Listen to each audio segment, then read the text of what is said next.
지지난주 본문에서 갈릴리 호수 서쪽 지방에서 사역하셨던 예수님, 오늘 본문에서 이 호수를 건너 동북쪽에 위치한 벳세다라고 하는 마을로 넘어오셨습니다.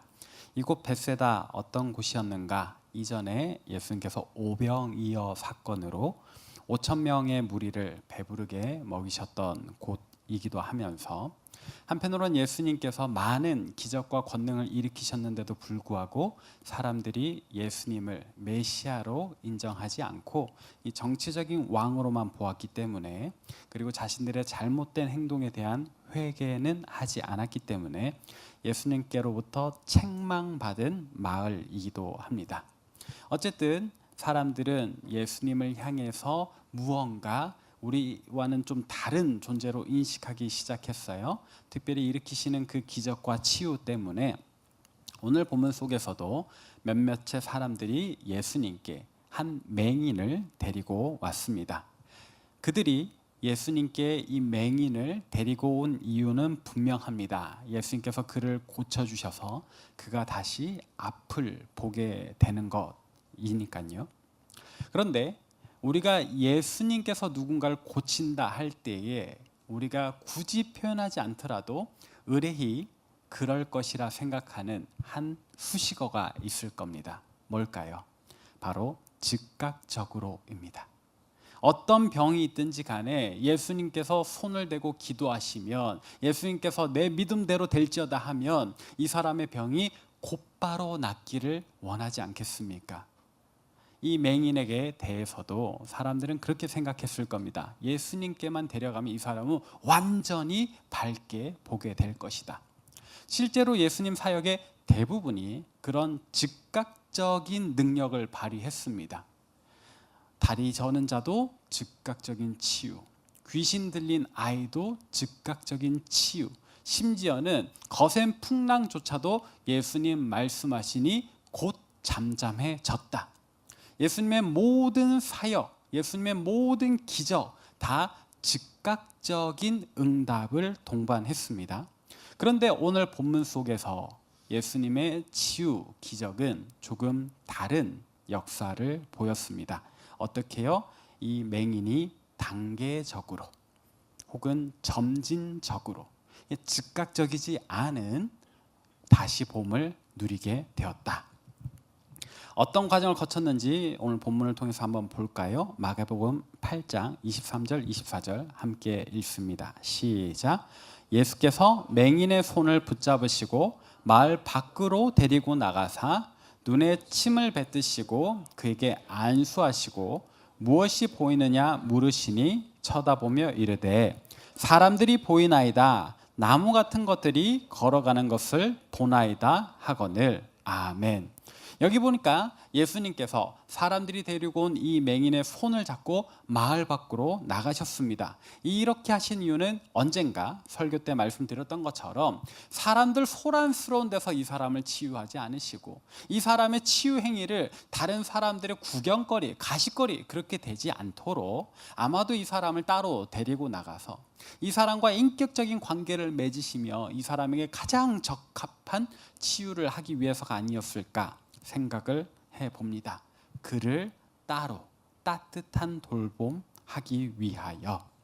그리고 그를 치유하시는데요, 그 방법이 또 우리에게 좀 의아한 방법입니다. 그의 눈에 침을 뱉으셨대요. 그리고 그 눈에 손을 댄다, 안수하셨다라고 합니다. 그렇게 이 기도를 하는 거거든요. 그리고 나서 이 사람에게 물어보셨어요. 무엇이 보이느냐? 이 사람이 보입니다 하지만 이 선명하지 않은 겁니다. 그래서 나무 같은 것들이 정확히 형체가 아니라 흐릿하게 나무 같은 것들이 움직이는 것처럼 보입니다 라고 얘기를 합니다. 예수님께서 왜 이 사람의 눈에 침을 뱉으면서 치유를 하셨을까? 사실 정확한 이유는 알 수 없습니다. 그냥 제가 생각해 볼 때 한 감동적인 이야기가 떠올랐어요. 앤 설리번이라고 하는 사람이 헬렌 켈러에게 했던 것처럼 물이라는 매개체, 그것이 주는 그 시원한 촉감을 이 사람 눈에 느끼게 하기 위해서가 아니었을까 생각해 봅니다.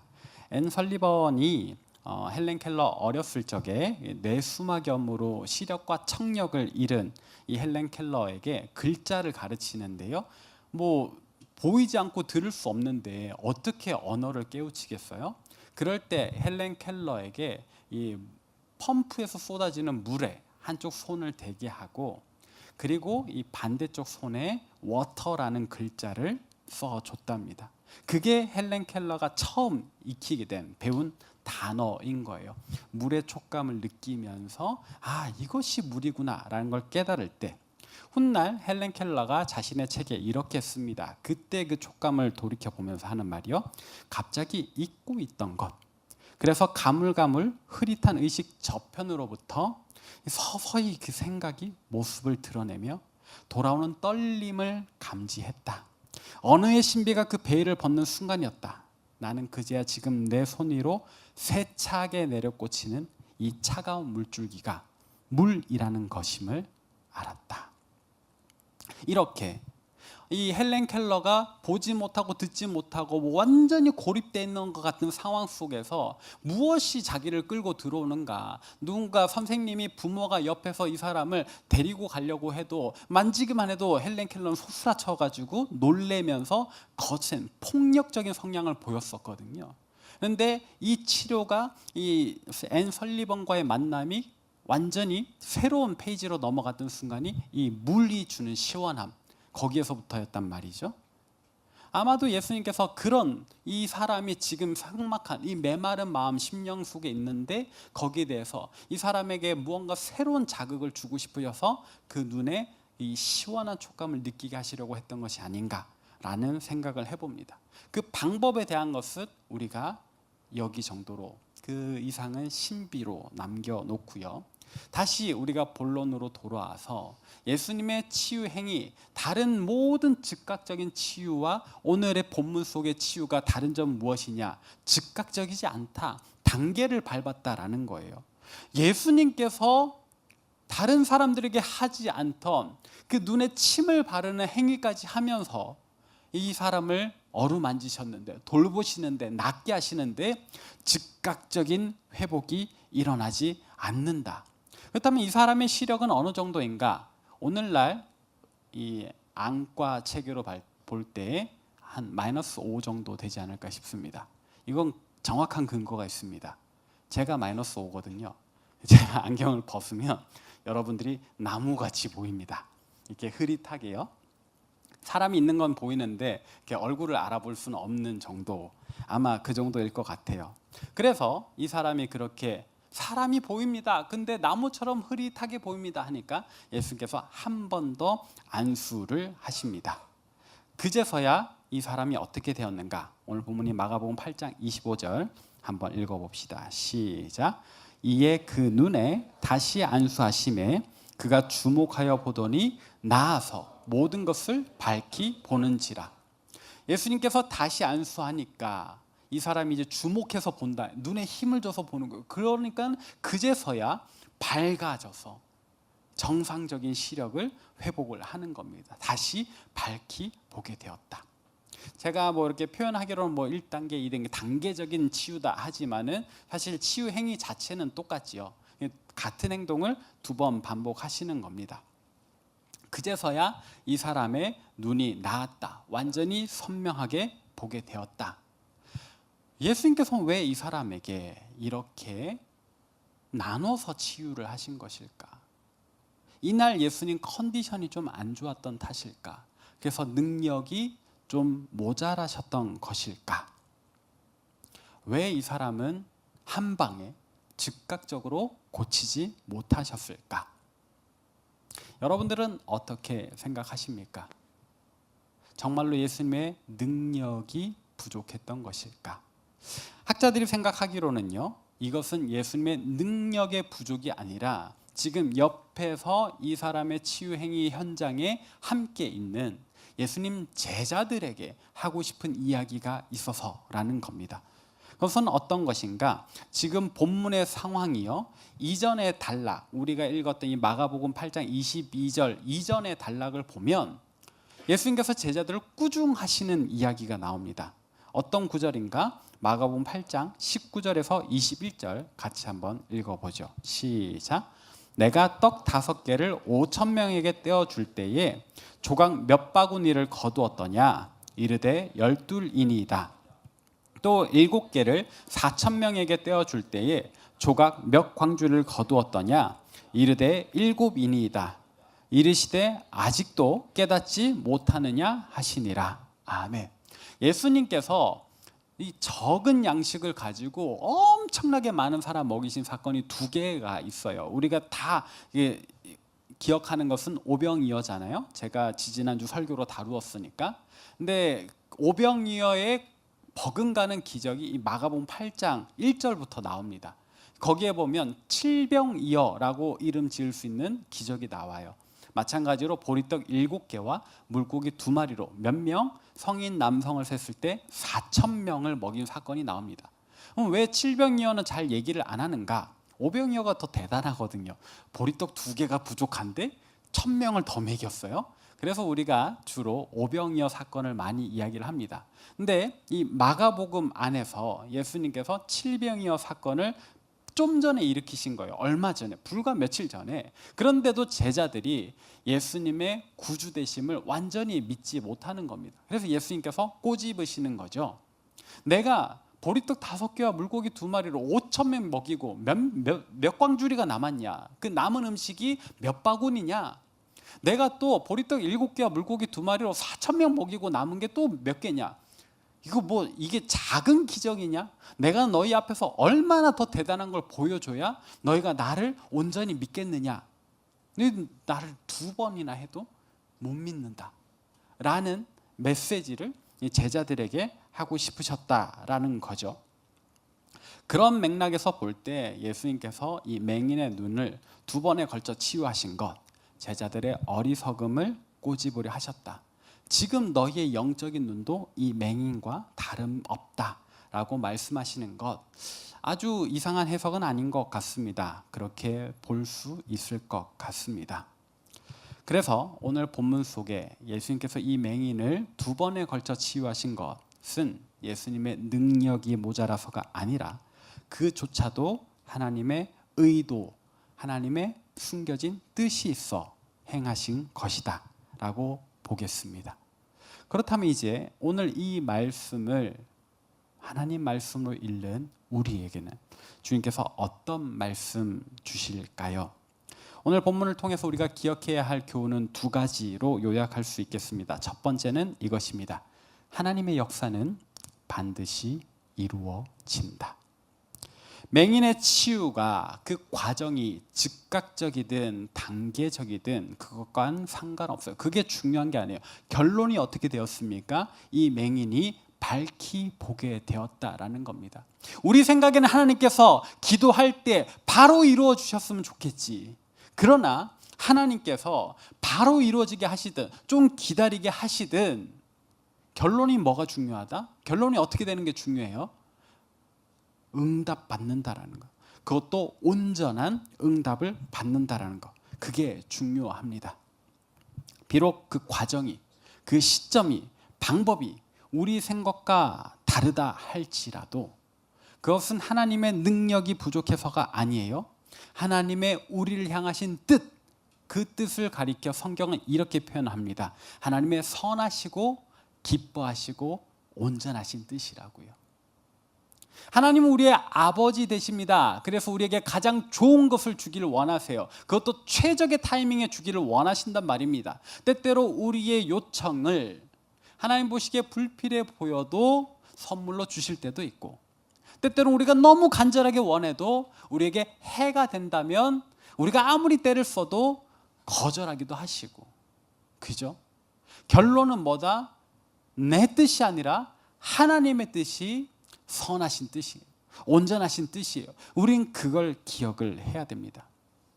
결국 그분의 방법으로, 그분의 타이밍에, 그분이 원하시는 정도의 온전함으로 우리에게 이루어지는 줄 믿어야 하겠다. 때로는 그 기다림이 길 수 있습니다. 그래서 우리 마음이 지치고 낙담할 때도 있을 겁니다. 그럴 때 여러분은 이 노래를 기억하시면 좋겠습니다. 모든 것이 은혜, 은혜, 한없는 은혜. 내 삶에 당연한 건 하나도 없었던 것을 모든 것이 은혜, 은혜였소라는 그 노래 말입니다. 제가 이 찬양을 되게 좋아합니다. 왜 좋아하냐면 언젠가 우리 삶의 마지막 숨을 멈추게 될 때 하나님 앞에서 우리가 하게 될 말이 이거일 것 같아서요. 하나님, 제가 그때는 몰랐는데 지금 생각해 보니까 다 은혜였네요 라는 말을 할 것 같습니다. 그래서 여러분들, 제가 오늘 말씀의 제목을 1희 동그라미 1BX라고 했어요. 보통은 사자성어로 일희일비 하지 마라, 그래서 작은 일에 웃고 울고 하지 마라, 거기 요동치지 마라 이렇게 쓰는데, 1희는 하셨으면 좋겠습니다. 하나님 주시는 은혜들을 곱씹어 보면서 꼭 커다란 게 아니라도 작은 것 하나라도, 제가 아는 한 친구는 꼭 밥을 먹을 때 국을 한 숟갈 떠먹고 식사 기도를 합니다. 그래서 제가 한번 놀렸습니다. 왜? 국이 맛있으면 감사하고 맛이 없으면 불평하냐? 그랬더니 맞대요. 그래서 야, 장난치지 마 그랬는데 자기는 진짜 그렇답니다.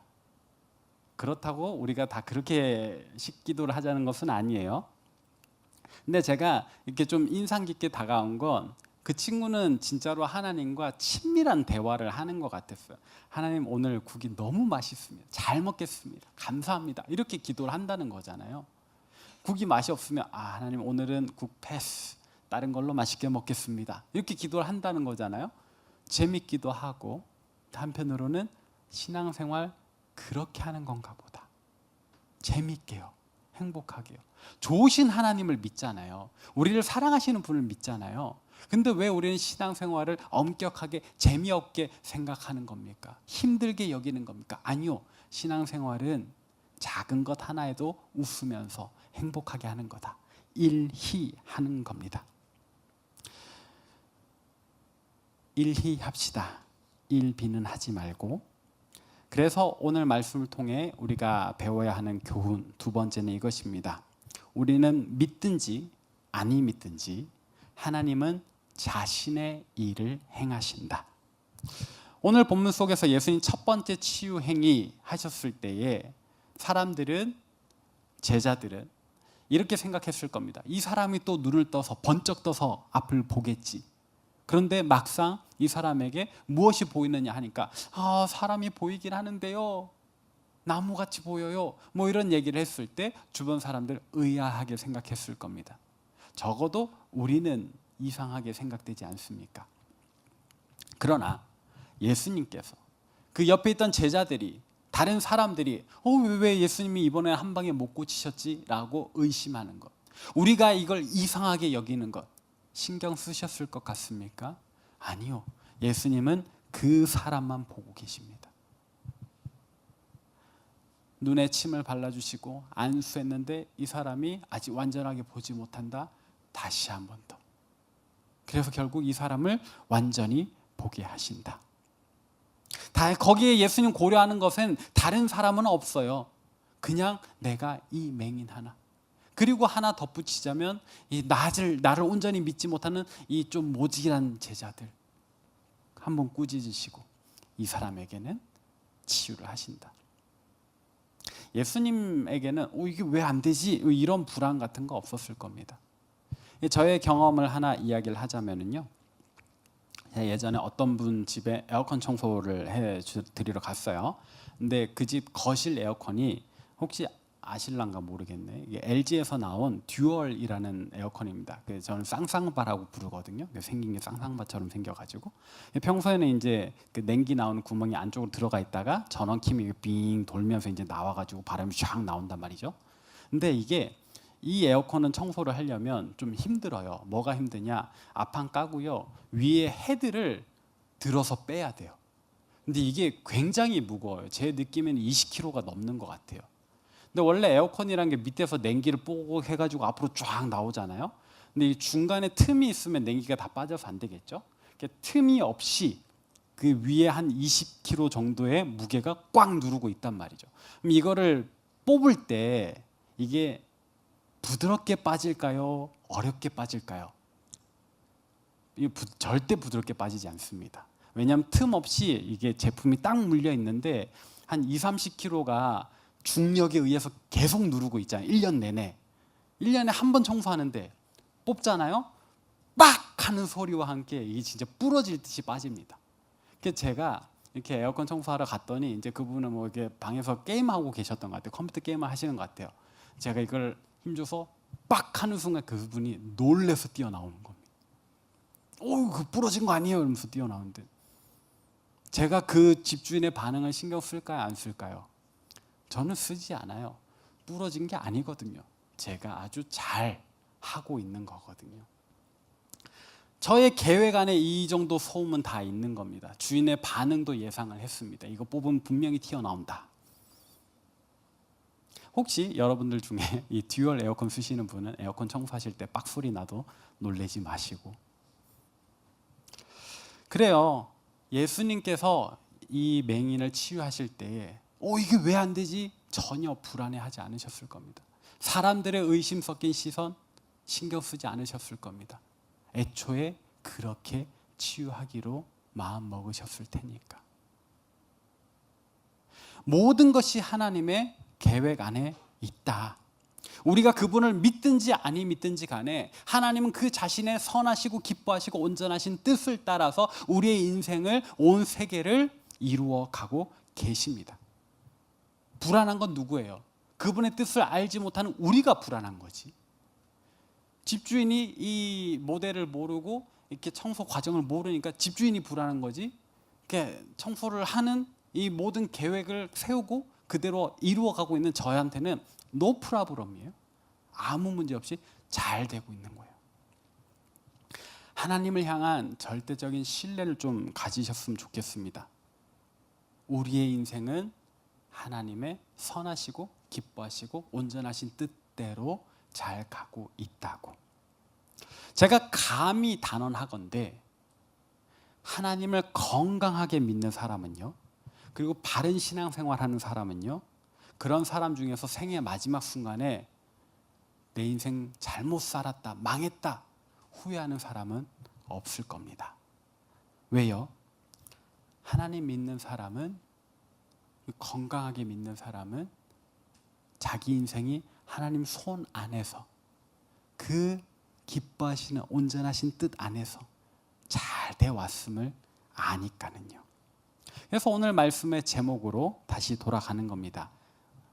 그렇게 우리 인생이 하나님의 손 안에 있다라고 한다면 그 하나님 손이 이루어 가시는 능력에 기뻐할 일만 있지 슬퍼할 일은 없습니다.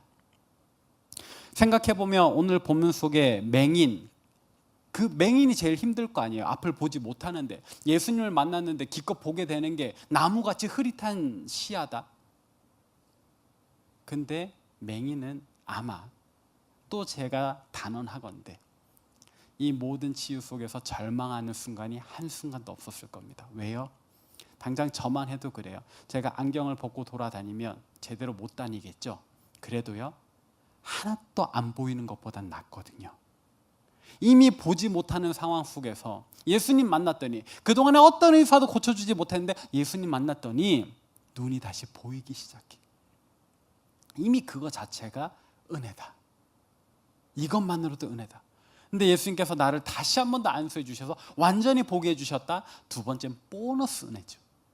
넘치는 은혜인 겁니다. 기대하지도 않았는데 더 넘치는 은혜다. 만약에 첫 번째 안수에서 예수님께서 야 너는 안 되겠다 여기까지 하자라고 하셨어도요, 이 사람한테는 좌절할 일이 아니죠. 그 자체로 감사할 일 뿐인 겁니다. 그리스도인들은 그렇게 사는 사람들인 것 같아요. 제가 언젠가 이렇게 인터넷에서 그런 글을 본 적이 있습니다. 자기는 교회 다니는 사람들이 도무지 이해가 되지 않는다라는 겁니다. 그 사람 논리는 이겁니다. 그리스도인들은 어떤 나쁜 일을 당해도 안 좋은 얘기를 안 한대요. 그냥 감사하다고 한대요. 예를 드는 게 이겁니다. 자기가 아는 사람이 교회 가다가 넘어져서 까진 거예요. 무릎도 피가 나고. 그런데 그 사람 말하기를 내가 어디 부러지지 않아서 다행이다. 내가 넘어지는 순간에 하나님께서 잡아주신 것 같다. 이 사람 마음속에 반감이 생기는 겁니다. 진짜 하나님이 보호해 주셨어? 그러면 안 넘어졌어야지. 근데 그 교회 다닌다는 사람은 내가 구덩이에 넘어졌는데 어디 한 군데 부러지지 않은 게 감사돼요. 제가 올해 1월 달에 필리핀 선교 마지막 날에 그와 같은 일을 겪었습니다. 새벽에 이렇게 먼 장거리를 이동해야 돼가지고 열심히 짐 싸는 우리 필리핀 봉사팀 단원들 보면서 예뻐가지고 제가 영상 찍다가 구덩이에 푹 빠졌거든요. 진짜 오물 가득한 구덩이에 푹 빠졌어요. 누군가는 그럴 수 있죠. 하나님이 지켜주셨으면 구덩이 가기 전에 멈췄어야지. 아니요. 제가 이제 오물 묻었으니까 급하게 씻고 나왔어요. 옷 갈아입고 나왔어요. 이제 해가 좀 밝았어요. 밑에 제가 빠진 곳에 보니까 한쪽에는 이만한 바위가, 반대쪽에는 그 철골 쓰레기들이 제가 딱 그 사이에 떨어져서 아무데도 다치지 않았어요. 물론 발목은 뼈였지. 그래서 제가 지금 10개월째 공차를 못 나가고 있지만 그만하길 다행이죠. 저는 그 떨어지는 순간에 하나님께서 저를 잡아주셨다고 믿습니다. 근데 이게 이 글쓴이한테는 이해가 안 된다는 거예요. 하나님의 보호하심에 대해서 받아들이는 게 다른 거죠. 생각하는 게 다른 겁니다. 또 어떤 사람이 그런 글을 썼어요. 아니, 내가 아는 분 사업이 망했는데 그래서 일일 건설 노동자가 됐는데 그 사람 하는 말이 내가 그래도 건강 잃지 않아서 다행이다라고 한대요. 아니, 사업이 망했는데 어떻게 감사해?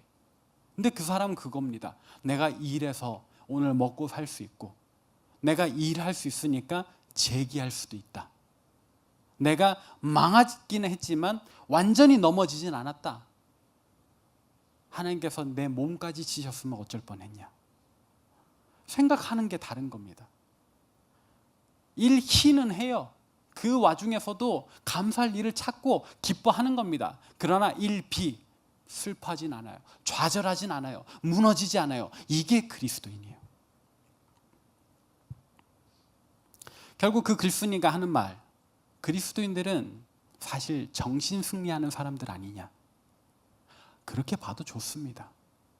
그러나 그게 뭐가 문제입니까? 그렇다면 우리가 그렇게 비관하면서 살아야 되는가? 아니잖아요. 더군다나 근거 없는 기쁨도 아닙니다. 우리를 사랑하시는, 그래서 우리를 늘 인도하고 보호하시는 하나님 향한 신뢰에서 나오는 기쁨이니까. 우리의 삶 때때로 상승하겠죠. 그리고 계속 상승만 하면 좋겠는데 꼭 하강하는 구간을 만납니다. 이럴 때 여러분 상승 구간이 있든 하강 구간이 있든 언제나 할 일은 뭐다? 기뻐만 하십시오. 슬퍼하지 마시면 좋겠습니다. 언제나 하나님의 선하시고 기뻐하시고 온전하신 뜻이 결국 우리를 아름다운 마지막 숨을 만나게 하실 테니까요. 오늘은 우리 청년교구의 임시총회 있는 날입니다. 우리 청년교구 공동체 역시 마찬가지일 겁니다. 날이 거듭되고 주가 거듭되고 해가 거듭되면서 우리 청년교구는 날로 날로 더 아름다운 공동체 되어 갈 겁니다. 혹 우리 안에서 저를 향해서든 여러분들 서로를 향해서든 서운한 일, 상처받는 일 있으셨더라도 일비하지 마십시오. 그래도 이 아름다운 공동체 안에서 기쁘고 즐거운 기억 떠올리시며 우리 안에 역사하시는 하나님 생각하면서 함께 일희하시면 좋겠습니다. 이것이 오늘 말씀 통해서 우리에게 주시는 하나님의 음성인 줄 믿습니다. 말씀 정리하겠습니다. 우리는 그리스도인이잖아요. 하나님을 믿는 신앙생활 하는 동안에 일희만 하시면 좋겠습니다. 일비는 하지 맙시다. 우리를 향하신 하나님의 역사는 반드시 이루어집니다. 우리의 방법과 우리의 타이밍과 다르다 할지라도 하나님의 선하시고 기뻐하시고 온전하신 뜻을 따라 분명 이루어질 겁니다. 우리가 믿지 않더라도 하나님 그렇게 일하시니까 이왕이면 하나님을 향한 절대적인 신뢰로 일희만 하고 일비하지 않는 저와 여러분 되시길 바랍니다. 그래서 언젠가 우리 하나님의 심판대 앞에서는 우리 이 육신의 삶의 마지막 날에 하나님께 이렇게 고백하십시다.